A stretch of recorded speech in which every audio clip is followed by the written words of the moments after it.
Greetings and welcome to this edition of Positronic. I'm Barry P. Cook. I'm here to talk about the latest episode of Star Trek Lower Decks called Trusted Sources. But before I do that, I want to remind everyone that I have a Teespring store and that if you go there, you can pick up t-shirts with the channel logo design on it, as well as other designs related to the channel. And anything you get there, of course, helps support the channel. I would like to encourage everyone to please give the video a like and to subscribe to the channel as well. And, to make a comment. I enjoy talking with everyone, and we have some good conversations when people comment. So go ahead and do all of those things if you would. So this episode, as I said, it was called Trusted Sources. And at the beginning, we see that Admiral Buenamigo, which I think is hilarious because it means good friend in Spanish, sends the Cerritos to follow up with a planet that Picard had first contacted years ago in the episode Symbiosis on The Next Generation. After approving a program that she devised called Swing By, which was designed to do exactly this, check up on previously contacted planets. I was a little confused about that because the Cerritos' whole mission in general is second contact. So why there would need to be a special program where they would basically make second contact, I didn't get that. But anyway, this is what they're being sent to do. The thing is that the captain's upset about it, though, a little bit, because the Admiral assigned a reporter from FNN, which I guess is Federation News Network, to the Cerritos to cover the mission, and she knows that the ship is far from ship shape, as they say. So she orders everyone to scramble and make the ship more presentable for the media. Meanwhile, Mariner and the ensigns have been looking forward to a pie-eating contest on the ship, and Mariner ends up running into the captain and the first officer while they're walking around overseeing things, I guess, the preparations for the reporter, while covered in blueberry because she's been practicing for the contest. And, she behaves in her usual manner, being loud and saying ridiculous things, much to the captain's dismay. Later, when Mariner offers to take the reporter on her tour of the ship, still somewhat covered in blueberry, the captain puts the kibosh on it. The captain then cancels the pie-eating contest and closes the bar, both of which did not sit well with the ensigns, and Mariner becomes determined to let the reporter know how the ship really is, so that there wouldn't be any need for this, you could call it subterfuge. When they get to the planet, it turns out that the inhabitants are now addicted to fitness, as opposed to the drug they were addicted to when the Enterprise encountered them. And because of this, they're in really good shape and don't need the help of the Federation or Starfleet, which threatens to make the new program that Freeman got approved unnecessary, which again, I don't understand because the Cerritos' whole mission is second contact. Anyway, the Admiral recommends that she check in on the government to make sure it's not being run by kids or someone pretending to be the devil. The latter of which is a reference to the TNG episode Devil's Due. The other thing's probably a reference as well to a previous Star Trek, but I can't think of which one. Anyway, they decide to go to the other planet that the Enterprise had encountered during Symbiosis on the thought that maybe they're not doing so great. Meanwhile, Mariner manages to get the reporter aside and talk to her without supervision.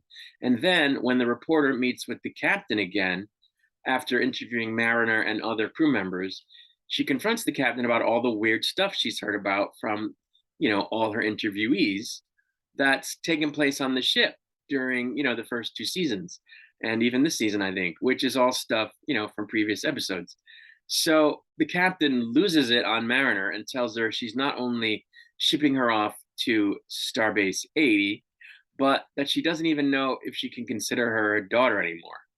Even Jennifer, Mariner's girlfriend, is very upset with her. But her friends, of course, are upset that she's leaving, which she then actually does with a shuttle crew from Starbase 80 who give her new uniform, which is grimy from having contained a sandwich. Upon arrival at the next planet, it would seem that no one is there until the first officer finds someone hiding in an alley who immediately gets shot and disintegrated when Breen soldiers attack. And then the captain gets everyone beamed out of there, at which point the Breen ships start attacking the Cerritos. Just as the Cerritos is about to be boarded, an unknown and apparently new type of Starfleet ship shows up and takes out the Breen. And it turns out that the ship in question is a previously classified ship in a new class of ships called Texas class, and it's completely automated. It doesn't have any crew. I thought that was pretty cool, actually. We then see the reporter's full report, and it turns out that all the bad mouthing that was done about the ship, or all the less than flattering talk that was done about the ship, was done by other crew members, not Mariner. And Mariner actually had nothing but praise for the ship and the crew, which was great to see because, she's usually down on everybody and likes to talk smack about stuff and complain, but she just praised the heck out of everybody. And it was really cool to see that. Of course, Captain Freeman is crazy upset that she lost her crap all over Mariner when she didn't deserve it. So she tries to contact her but can't reach her. And in fact, learns that she resigned from Starfleet rather than serve on Starbase 80. Just as she learns this, she loses contact with the Starbase. We then see that Mariner is now working as the first officer on a ship run by the archaeologist character, aka Not Vosh, from a previous episode, and that they are off on some kind of mission or adventure together. And that's where the episode ends. I actually enjoyed this episode a lot more than the previous one.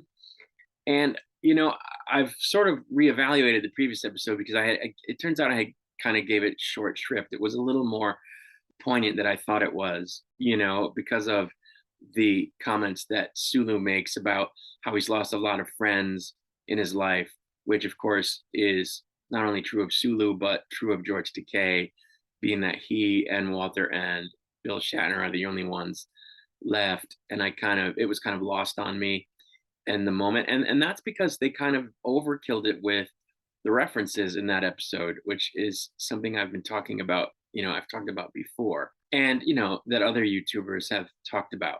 I really enjoy the references. I get a kick out of them, and I'm glad there are a lot of them in the episodes, but sometimes it's too much.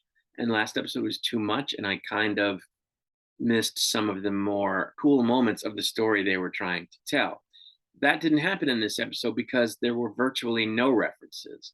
And this episode kind of stood on its own. And I think it was cool that it actually made Mariner look good in the end, because a lot of the time, especially in the first season, she just looked like a brat. And they've been developing her over the course of the series to the point where she actually does a lot of things right now, even though she still mouths off and goes off the rails part of the time. But she's come a long way. And I thought it was cool to see her, saying, hey, this ship is really great and we're like a family and everybody really knows what they're doing and we always pull together. And so I just thought that was really cool. And I also think it's cool that she's off on some kind of mission with the archaeologist character, because I thought that character was cool, and it means that they're following up on the seed that they planted in the prior episode, where at the end, Not Vosh kind of says, "Hey, you should come hang out with me sometime." So I thought that was cool, and it's kind of goes along with some seeds they planted at the end of the previous episode with Boimler's transporter twin, where we see that he's up to something, and that there's probably going to be some story there in future episodes. I thought it was good that they cut back on the references and dealt more with character development and planting seeds for future storylines. That was refreshing for this show. I always enjoy it. I always think it's funny. It's always a wild ride, but sometimes the episodes leave you feeling a little empty, like what the heck did I just watch? And this episode was not that, so it was good. So that was really it. I'm going to get out of here. I'll, of course, be back to review the next episode once it's released. Until then, I wish you peace and long life.